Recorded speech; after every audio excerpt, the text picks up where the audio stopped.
Are you interested in connecting with others in your creative field? In this video, I'm going to cover one of the ways that I use to develop strong relationships with other industry creators. Hey guys, Christian O'Boyle here. When starting a new venture, one of the biggest hurdles is getting noticed. Little to no people are currently following you, and it feels daunting to build up your audience. You could be constantly posting new content, videos, images, and it just feels like you're just tossing it to the wind. It can be disheartening to be posting new content and hardly get any engagement. I've started several content ventures such as my voice acting, website design, and even streaming with my wife. And for each of them, I created a new channel, a new account, and even a new brand identity for each of them. I always believe that it's important to separate these different endeavors as their own identities, their own brands. So I have a different site for my photography, one for voiceover, and one for the stream that my wife and I do. But starting over can be difficult, as one account might already have enough engagement while the other one has to start from the ground up. There's hardly any engagement and it feels like you're just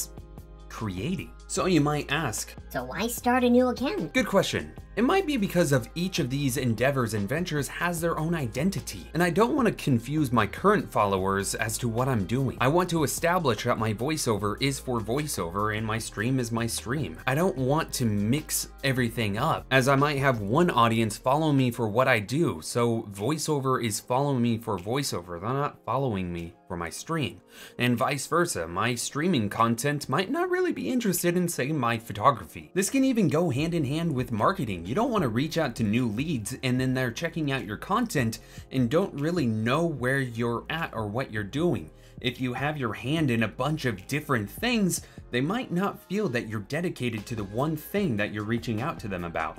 So therefore, instead of being an expert in your field, you're kind of there. You're putting all your efforts and everything else into different platforms, so therefore they don't feel you're as dedicated as they need you to be. To best create the content that my audience is interested in seeing, it's best to separate them so that way I'm creating the content that they're there for. I may go further into this in another future video as to why it's important to maybe separate your different endeavors and ventures. So how do you build up an audience? Well, there are several ways to help establish yourself in your industry. One way is to constantly be creating content and posting it. You never know when that one post or that one video gets attention and people start engaging with it. If they then like your content, they might go to see if you have anything else. If they notice you're a content creator, they might actually go and watch some of your previous stuff. If they like your content, they might actually just give you a follow. Another way is to network and market yourself. By engaging and interacting with other creators in your field, it helps build relationships and possibly even friendships down the road.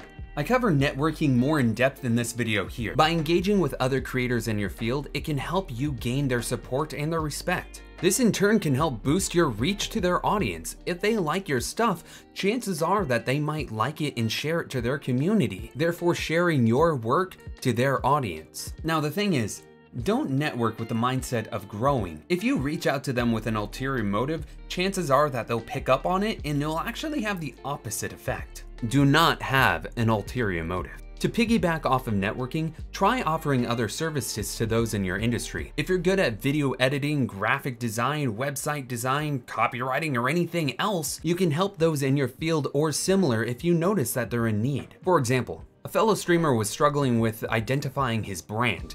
He knew who he was, but he didn't really know how to identify his stream. I myself have learned a few things of creating a brand after creating many different ventures. So I reached out to him and offered to help him brainstorm ideas to create a brand identity. We ended up talking about his brand and other things, and then we ended up talking about his brand and much more, and then the conversation ended up going towards life and family. I would be comfortable calling him a friend, and this probably wouldn't happen if I didn't offer what I could. There was another streamer who was looking for a counter to count the number of times he fell into the water in Sea of Thieves, and he noticed that in our channel we had a similar counter, so he reached out and asked if I could help him integrate this counter into his stream. Of course I said I could help him do so, but then I one-upped it and I created a soundbite using my voiceover studio that would trigger when he enabled his counter. This offer led up to a collab that we did on a channel, and we set everything up live and integrated everything. While doing so, his chat was able to interact and get to know who I was, and from there, with the opportunity, some of his community members ended up following us on our stream. There was no ulterior motive on why I was reaching out to them. I genuinely wanted to help and I wanted to support them. I didn't expect anything in return. By genuinely wanting to help, I established a great connection with these other industry creators. In turn, by helping and supporting them in their content with no return in mind, it helped create a friendship and a reciprocation of them supporting us. So how do you find those that need help? In general, I don't go searching for those that need help. By just engaging with those in the community by Twitter, Discord, or other live streams, the discussion does come up. From there, just reach out and offer what you can. If you're a streamer, hang out in other live streams and connect with them in their community. Chances are they'll say something to their chat that they're in need of something, and that's a great way to get your foot in the door. If you've already established a connection with them in their community, chances are they'll listen and want to connect with you and talk a little bit further. This is a great way to start the conversation. The point is to engage and support others, because you never know when the opportunity will arise. If you're interested in more networking ideas and growing your audience, check out my networking as a small streamer video here. If you like this video, subscribe to the channel and click the bell button to be notified when another video goes live. And as always, I hope to see you again.